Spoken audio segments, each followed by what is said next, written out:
দর্শক, এই মুহূর্তে আমাদের সঙ্গে স্টুডিওতে আছেন সহকর্মী সাইফুল শাহীন। চলে যাচ্ছি তার কাছে। সাইফুল শাহীন, আপনাকে ধন্যবাদ আমাদের সাথে যুক্ত হবার জন্য।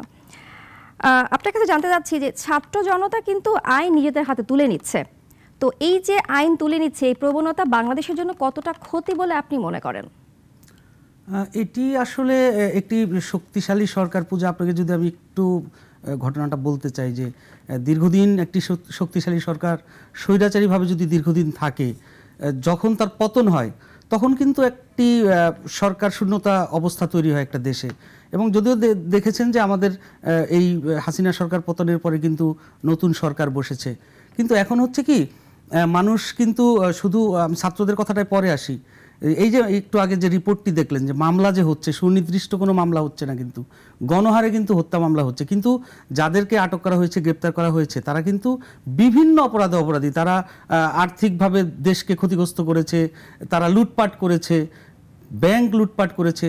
নির্দিষ্টভাবে যদি তাদেরকে এইভাবে ধরা যায়, তারা কিন্তু আসলেই বিপদে পড়ে যাবে। কিন্তু এই মামলাগুলোতে অনেক সময় দেখা যায় যে যখন তদন্ত হবে, একদম সংশ্লিষ্টতা যদি না পাওয়া যায়, তখন কিন্তু তারা বের হওয়ার একটা স্কোপ থাকবে, বিশেষজ্ঞরা বলছেন। কিন্তু আমরা কিন্তু এটাও দেখছি যে আবার আদালতে তাদের যে রিমান্ডে নেওয়া হচ্ছে, রিমান্ডে নিয়ে জিজ্ঞাসাবাদ করা হচ্ছে তাদের সংশ্লিষ্টতার ব্যাপারে, সেখানেও কিন্তু তারা কিন্তু জনরোষে পড়ছেন, তাদেরকে ডিম ছোড়া হচ্ছে, কিলঘুষি মারা হচ্ছে, পুলিশ সেখানেও তাদের প্রোটেকশন দিতে ব্যর্থ হচ্ছে। আবার বিচারপতি মানিক যেভাবে ধরা পড়লো, যে এই যে তার পরিণতি, সব কিছু মিলিয়ে যে দেশের পরিস্থিতি। এবং আপনি যেটি বললেন যে শিক্ষার্থীদের যে বিষয়গুলো, তারা কিন্তু এখন আসলে জাতীয় স্বার্থে কেউ কোনো আন্দোলন করছে না। অনেক যে আন্দোলনগুলো হচ্ছে বিভিন্ন ব্যক্তি স্বার্থে হচ্ছে, বিভিন্ন সংস্থায়, বিভিন্ন বিশ্ববিদ্যালয়ে জোর করে তাদেরকে সরানো হচ্ছে পদ থেকে। এই যে ছাত্ররা যে গেল সচিবালয়ে গিয়ে এইচএসসি পরীক্ষা বাতিলের জন্য করলো, আর বাতিল হয়ে গেল, এটা কিন্তু সকল ছাত্রছাত্রীদের সাথে কথা বলে যে একটা সিদ্ধান্তে আসা, সেটি কিন্তু হয়নি। এখন যে যেভাবে পারছে, যার যেভাবে তার ব্যক্তিগত ইস্যু থাকতে পারে, রাজনৈতিক ইস্যু থাকতে পারে, পারিবারিক ইস্যু থাকতে পারে, তারাই সেভাবে মনে করছে যে আমি হয়তো আন্দোলন করলেই সেটি আমি পেয়ে যাব। এই সুযোগটি কিন্তু তারা এখন নিচ্ছে।